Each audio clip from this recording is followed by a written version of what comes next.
Trudy here with Heal Wellness and Therapy. Yoga for scoliosis, quite a contentious topic. There are folks that will recommend yoga for scoliosis if the individual has a diagnosis. And then there are opposite, where people will say, absolutely, if you are diagnosed with scoliosis, do not do any sort of yoga. Well, I sit kind of halfway in between on those. And here's what I mean by that. Folks that are diagnosed with scoliosis, their curves are all very, very different. And if you are going to participate in yoga and you are diagnosed with scoliosis, you need to have a program that is specific to you. My friend is here with me today to practice yoga for scoliosis, and she does in fact have a diagnosis of scoliosis. I have somewhat put this spine in the curvatures that she presents with. Now what that means is her rib cage and her thoracic spine, the middle part of her back, is angled so that she is side bent to the left side and has a rib hump or gibbous on the right side. Contrary to that, in her low back area, the beauty of scoliosis is it balances itself. And so for her, her low back area side bends to the right side, which is where she is tighter. When that happens and you get that beautiful balance of this S curve, and this is quite a common scoliosis presentation, what will happen below is that the left leg functions as a longer leg. Because of that, the pelvis tends to rotate backward and the left hamstring gets very, very tight. On the opposite side, the pelvis, I'm going to turn this person around, the pelvis on the right side, which is the shorter leg, tends to rotate more forward and the hip flexors get very tight. So if we are doing a specific yoga program for my friend, we need to stretch the left side of her rib cage, the right side of her low back, the left hamstrings, and the right hip flexors. A couple of contraindications of yoga poses that I recommend for my clients. No backward bend or extensions. No rotations where the pelvis is being rotated in one direction and the rib cage is being rotated in the other direction. And finally, really limit any sort of inversions where there's a lot of excessive weight being placed on the neck and the shoulders. Outside of that, yoga poses are fine for individuals with scoliosis to perform. Today's class, however, is very specific to exactly what this spine and pelvis needs. Starting in child's pose, taking a nice deep inhale into the low back area, and as you exhale, slowly letting that tailbone settle under. 2 more breaths, nice deep inhale in, and exhaling out, and inhaling in, and exhaling out. Sensitive knees, yoga jellies work really well to pad the joints of the knees as well as the kneecaps. I like to recommend them with my clients.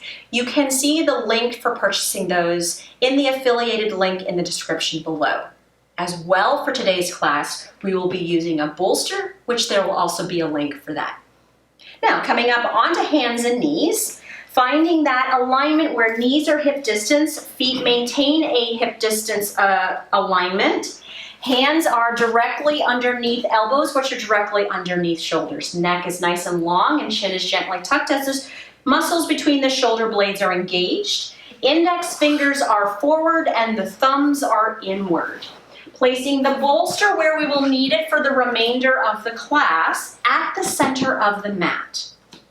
3 cat-cows, not allowing forced extension of the low back, but focusing on extension of the upper rib cage. Taking a deep inhale, sinking the chest, lengthening the neck, looking upward, and then exhaling, really working on tucking the tailbone under, reaching under with that chin and finding length through the back of the neck.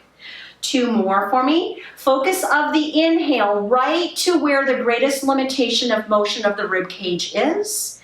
Exhaling, focusing on that pelvis tucking under as well as the neck. And one more time, nice deep inhale in. And exhaling, exhaling, exhaling. Very nice.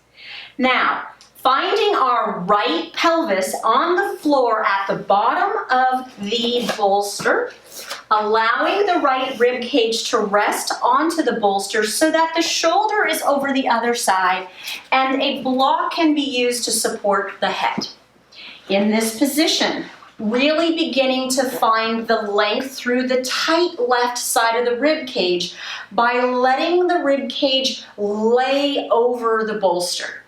If the neck feels any pinching or impingement, choosing a different height of the block can be used.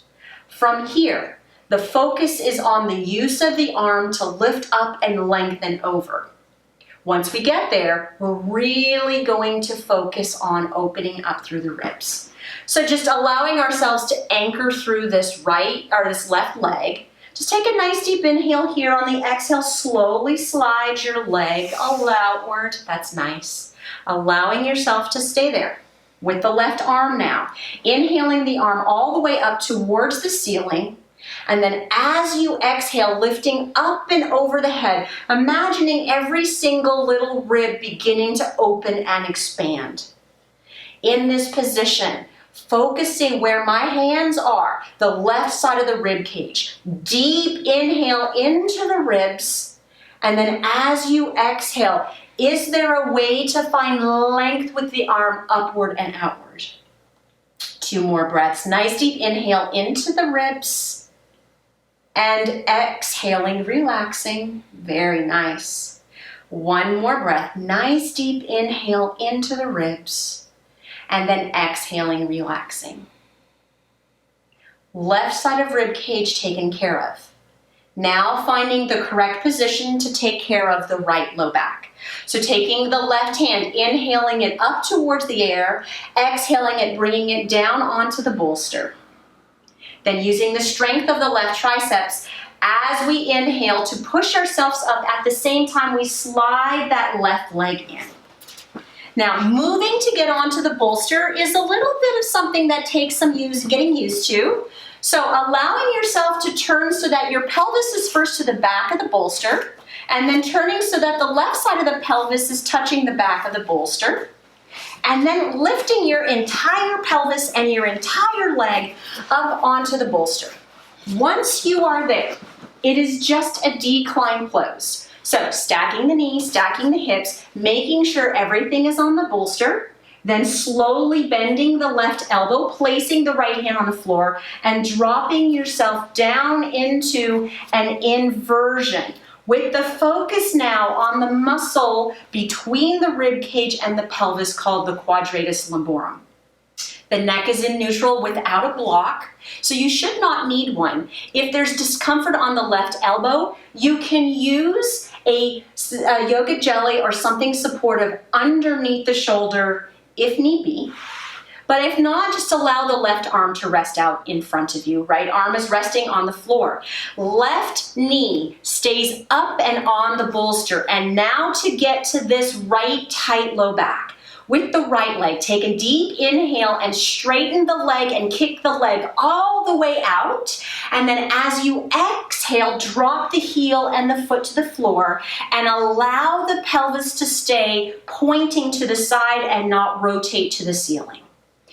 Taking the right arm, reaching the right arm up into the ceiling, lifting up on the inhale, and then on the exhale, slowly lifting it up and over the head. Now the focus is not to the right rib cage here. It's the length through the right leg and pelvis. But having the arm overhead will allow the rib cage to lift off the pelvis. In this position, taking a deep inhale into the low back with a diaphragmatic breath, and on the exhale, lengthening, lengthening, lengthening the leg away from the bolster. 2 more breaths, nice deep inhale in, and exhale, lengthen, lengthen, lengthen out with the right leg, and 1 more breath, nice deep inhale in, and exhale, lengthen, lengthen, lengthen. Inhale, slowly bend the right knee, stack it back on top of the left and the exhale. Then take an inhale, lift the right arm up towards the ceiling and exhaling, dropping the right arm down. Now our next position is to tackle this right hip flexor. So what you want to do is have your entire pelvis on the bolster. The easiest way to do that is to use your tricep strength. Push yourself back up to a seated position and move your pelvis to the very front of the bolster so that your knee is off the bolster. Then gently allow yourself to lower back down onto the floor on your side. Knees together. It's a quick 90-degree turn onto your back. And now your pelvis is completely on the bolster. Head is resting on the floor, arms are out to the side of the body, any way they want to be. In this position, our focus is on this right hip flexor. So what we want to do is take the left leg, bring the left knee to the chest, hug the shin bone with both arms, take a nice deep inhale, and then exhale, bringing that knee to the chest. Now to get what we need on this right side. Taking an inhale and kicking the leg straight, and then on the exhale, keeping that knee straight as you try to get that heel towards the ground. Once you are there, inhaling, straightening the right leg, pushing it down, and then exhaling, pulling that left knee into the chest. Feeling the opening through the pelvis and the thigh. Inhaling, pushing the right leg down, and then exhaling, left knee to chest. Just one more breath. Deep inhale in, and exhale, knee to chest. Now, onward to our fourth yoga pose for scoliosis, the left hamstring. So the easy way to transition here, gently bring your right knee up to your chest. Once you have both knees to your chest, you can push the bolster out using a hand. So just simply pushing the bolster out using a hand, keeping the knees to the chest. And I'm just going to take it away for the sake of us continuing with the video. From here, allowing the right leg to gently come down to the floor. And then taking a deep inhale with the left leg, exhaling it, pulling it even deeper into the chest. Right leg, nice deep inhale. Exhale, slide the right leg down the mat. Again, gaining some space of this leg, but now our focus to this left pelvis and this left hamstring. So taking your hands and going to the underside of your thigh, allowing yourself to take a nice deep inhale, and then exhale, maintaining and pulling that knee right towards that shoulder. Now toes up so that we can incorporate some nerve tension as long as there's no leg pain. Gently inhaling, straightening the knee, but keeping the knee to the chest to get the length through the hamstring. And then exhaling, gently coming down. 2 more times. Inhaling, lengthening, keeping the knee to the chest so that it will impact where the hamstring attaches to the pelvis. And then exhaling, slowly lowering. And inhaling, straightening that leg. And exhaling, slowly lowering. Very nice. Taking an inhale to slide the right leg up. And then exhaling, dropping the left foot towards the floor. Now, spinal twist to end our class. As I mentioned before, what you don't want to do is to do a twist where the pelvis is being rotated in one direction and the rib cage is being rotated in the other.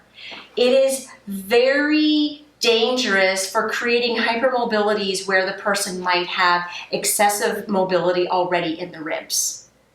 But safely doing spinal twist laying down is much encouraged for individuals with scoliosis to gain the fluid and the mobility through their spinal cord. So here's a nice, safe, easy way to do that. Let's take our left leg and slide it down the mat and gently place your right foot on top of your left thigh. Left hand, bring it up and grab a hold of that right knee while you bring your right arm gently out to the side of your body. From here, holding the knee, taking the right pelvis and gently resting it onto the mat. Taking a deep inhale, and on the exhale, slowly letting the knee cross the body until the pelvis lifts. Continue until the back lifts, and gently lift the rib cage, but do not force the right shoulder blade down into the mat.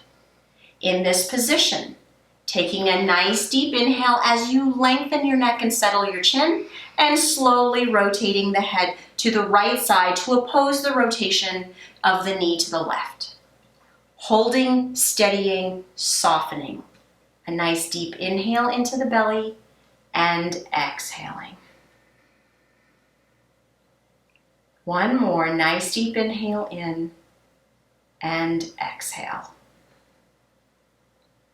And then gently rotating the head back up to the center, starting at the right rib cage to get some strengthening, just pushing the rib cage down, then just pushing the low back down, then just pushing the pelvis down, and then finally unrotating the leg, placing the right foot on the floor, sliding the left leg up, and sliding the right leg down, placing the left foot on the thigh, right hand reaches up, grabs the left knee, left arm out to the side of the body. Now in this position, keeping the pelvis on the mat as you bring that hip to its end range of motion. Taking a deep inhale here, and then as you exhale, letting the left knee come across the right until the pelvis lifts. Then continue as the low back lifts, and continue as you gently lift the rib cage, but don't force the right shoulder blade down. Then lengthening through the neck on an inhale, settling the chin, and then on the exhale, slowly twisting, no pain, just to end range, the head to the left. Allowing your body to be soft and still. Nice deep inhale into the belly and exhale, relaxing here. Nice deep inhaling in and exhaling, relaxing here.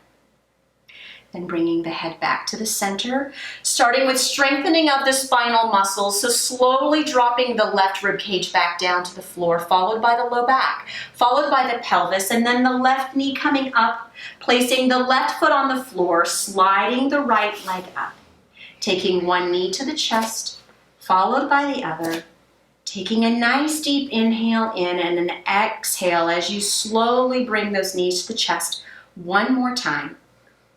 Then releasing one foot to the floor, followed by the other.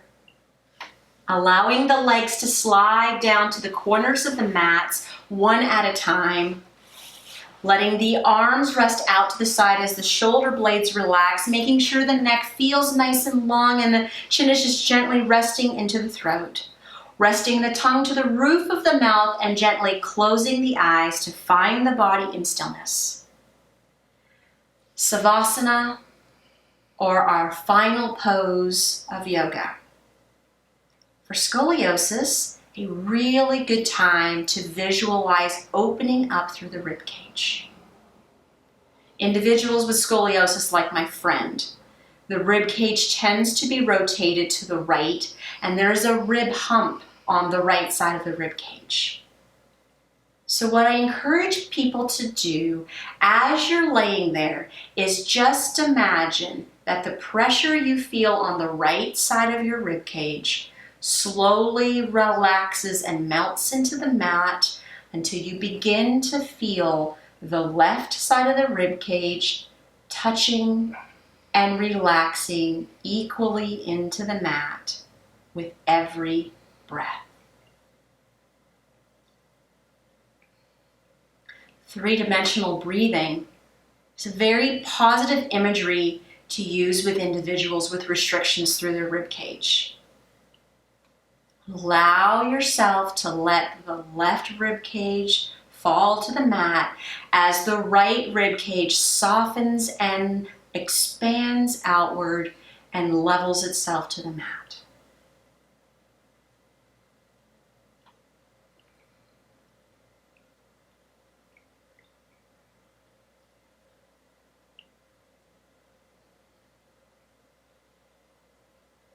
And slowly wiggling your fingers and toes. And then when you're ready, gently slide one leg up, followed by the other. Allow yourself to roll to your left or your right side and gently rest there for a moment. Taking a nice deep inhale there, maybe even focusing on the rib cage. Then taking another deep inhale, and on the exhale, using your top arm to push yourself up into a seated position. Finding yourself in a seated tailor pose, facing me. Hands to heart, ladies and gentlemen. Smiles on our faces. Nice deep inhale in and out. Namaste. Namaste. The highest in me salutes the highest in you. Thank you. So thank you for joining us today for Yoga for Scoliosis. If you liked this video, select the thumbs up right below this video. As well, subscribe to our YouTube channel. The bell beside this subscription, if you select that, you will be notified via email anytime we release new videos. Have a great day.